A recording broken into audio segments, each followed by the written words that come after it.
মাননীয় জজ সাহেব, আদালতের কার্যক্রম চালু করার জন্য অনুমতি চাচ্ছি। অনুমতি দেওয়া হলো। মাননীয় জজ সাহেব, আমি আসামি পক্ষকে কাঠগড়ায় দেখতে চাই।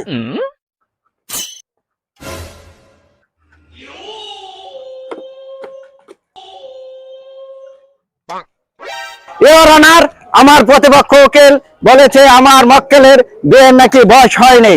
দেখেন, তাকে আজকে বিয়ে করলে আমার মক্কেলকে কালকে উগার ভরে যাবে। অবজেকশন অনার, ছেলের তো বিয়ে দেবে, তার কি গ্যারান্টি আছে তো বউতে আছে? এর কি মনে থাকবে রাস্তাঘাট কি যে বালু মাঠে ফুটপাতে এগুলো কি?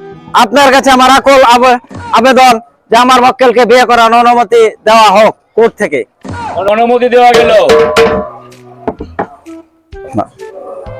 আজকে 10 তারিখ, সামনে 70 তারিখে কালু সাহেবের ছেলে সেলিম সাহেব, আজকে 10 তারিখ, সামনে 17 তারিখের মধ্যে তাকে বিয়ে করানো আদেশ দেওয়া গেল। এবং এই বিয়ে যদি না করানো হয় তাহলে পরবর্তী কোর্ট আবার সিদ্ধান্ত নেবে। আর 70 সাল 17 সাল ওটাই এর মধ্যে বিয়ে করানোর জন্য কোর্ট তাকে অনুমতি দিল। আমি একটু মুইতে আই।